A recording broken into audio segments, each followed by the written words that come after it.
いいよ、すごくいい。本当ですか？うわー、天使来たこれって感じ。ありがとうございます。橋田さんもおしゃれしましょうよ。ちょっとだけ痩せれば結構素敵だと思うな。はははは。私本気ですよ。おう。Yutaro Hashida and Yuki Amane. As she listened to their awkward conversation, Suzuha remembered the last time she'd said goodbye to her dad. Flashback. Was this a flashback? It's technically a flashback if you know you're going into the future, excuse me. That's a weird concept. 父さん、治安部隊が万世橋まで来てる。ということは、ここが発見されるのも時間の問題かな。あらかじめ流しておいた偽の情報も効果なかったか。急ごう。おう、開けるぞ。す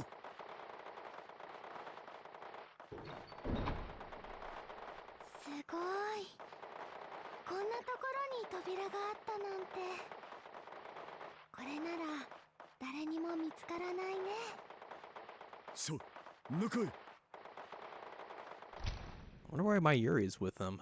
ここって。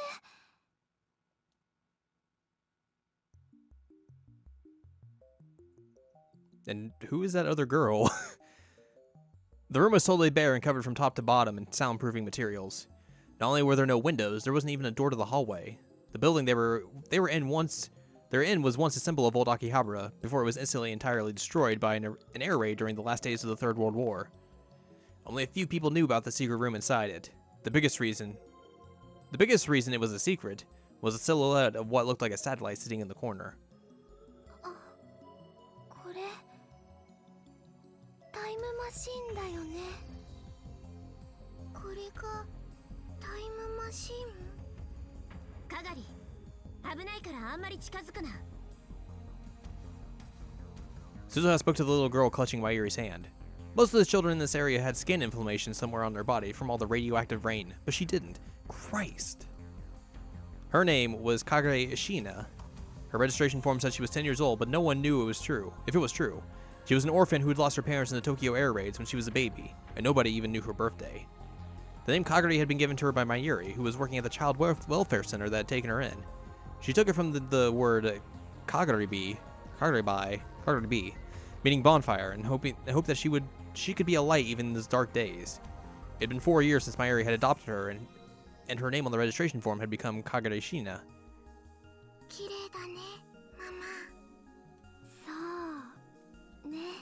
She looks like Makase. Which I bet that's probably pretty obvious. And it's not like, hey, this is supposed to be a big secret. Suzuha mentioned motion for the Shiinas to step back and put her right hand and right eye to the time machine sensor. The biometrics check cleared and the hatch slid open. She went inside and fastened herself into the seat.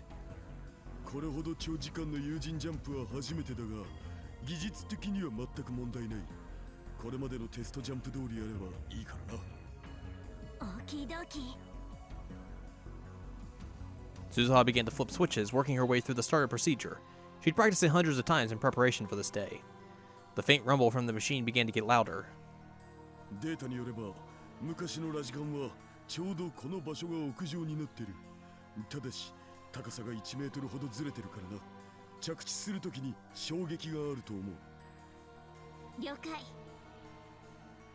Because you're literally going to crash into the building.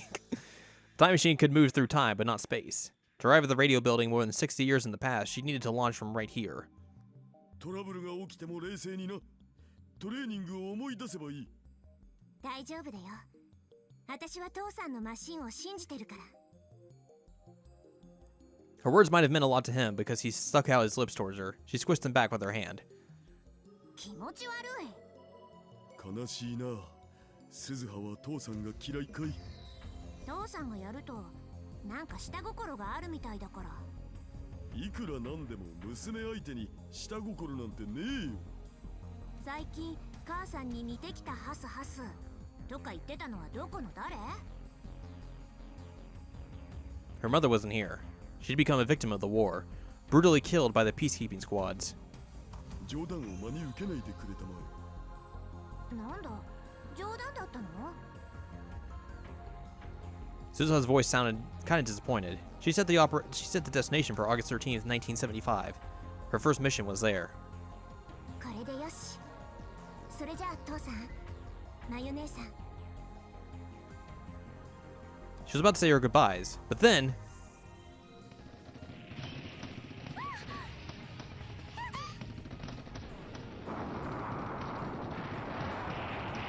that's not good. 突入してくるぞ。思ったより早い。 Suzuha drew her gun from her holster. She was about to get out of the time machine, but her dad stopped her. ダメだ。さっさと飛べ。でも父さんたちが。俺たちのことはいい。早く行け、鈴葉。そんな、だって。マヤシ、係ちゃんを。Wait, what? このマシンにはもう一人乗れる。What the fuck? Mayuri and Suzuha's father picked up the stunned Kagari and stuffed her into the time machine. すずちゃん、係をお願い。わかった。 Suzuha's mission succeeded, the world line would be rebuilt, and it was likely that the present Kagari would cease to exist. It might have been pointless to send her, but even so, a mother wants her child to live. That's how Suzuha's mom was too.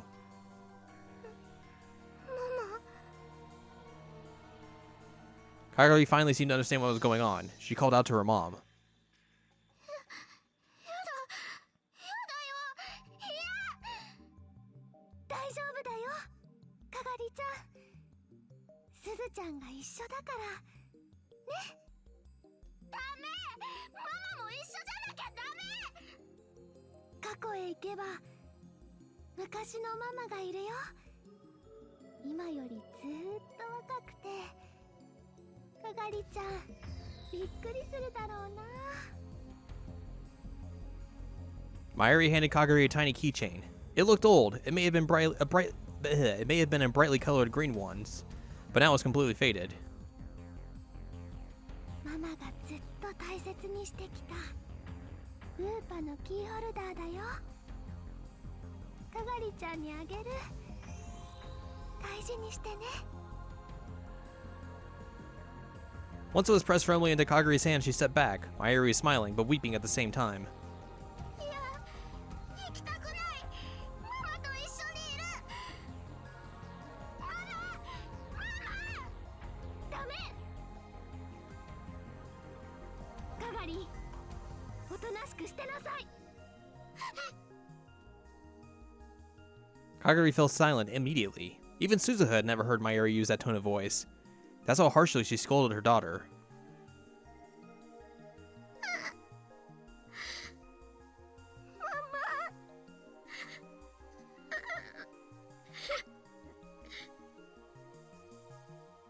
Kagari was quietly weeping, unmoving. 閉めるぞ。 That time, the hatch really did begin to close. The inside of the time machine and the outside of it. The two worlds were about to be completely cut off from one another. Whether Suzuha's mission was successful or not, she would probably never see any of them again.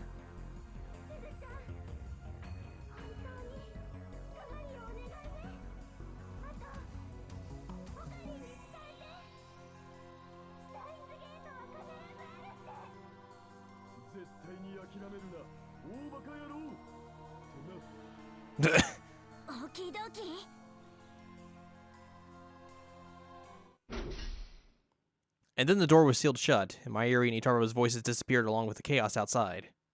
父さん、大好き。 She whispered towards the door, now sealed shut. 行くよ、係。かっこいい。 She booted up the time machine, and the screen turned white. 橋田さん、掃除機はどこ？ Suzuha snapped back to reality. Yuki was getting closer to the development room she was hiding in. そのカーテンの危な。この奥？ああ、僕が持ってくるよ。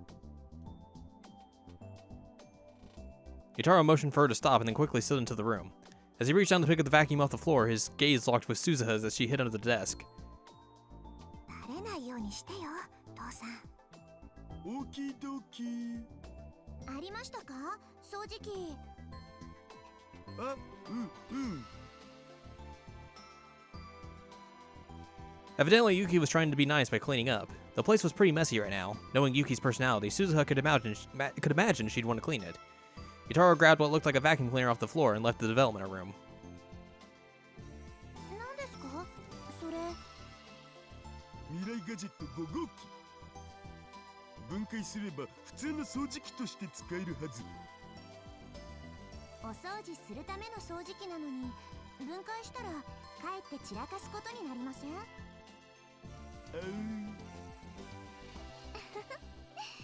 橋田さんって頭がいいのに時々うっかりなことしますよね。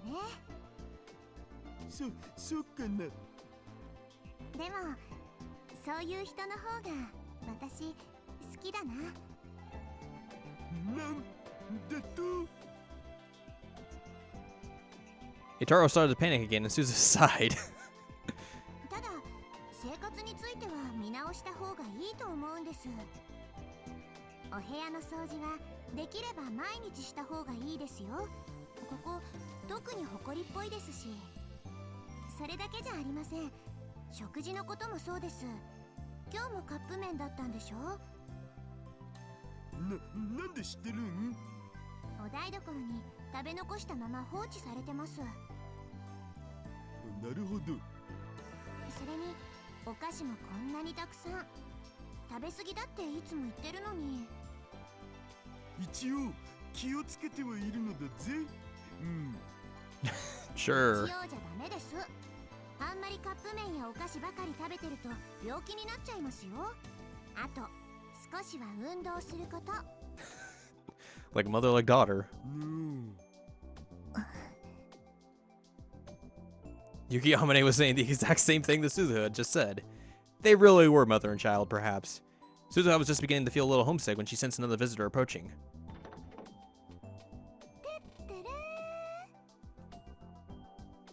The door of the lab opened, and a greeting she'd heard many times before resounded throughout the room. ごめんね、ユキさん。ちょっと遅れちゃった。 It was Mayuri coming to see Yuki. But there was another presence there too. まゆりちゃん、こんにちは。岡部さんも一緒だったんですね。He looks so fucking gangly. 久しぶりじゃん。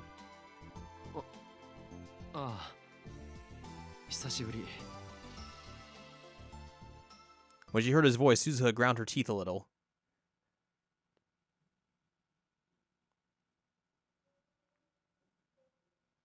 And now we're back. 興味深いわね。なんだって？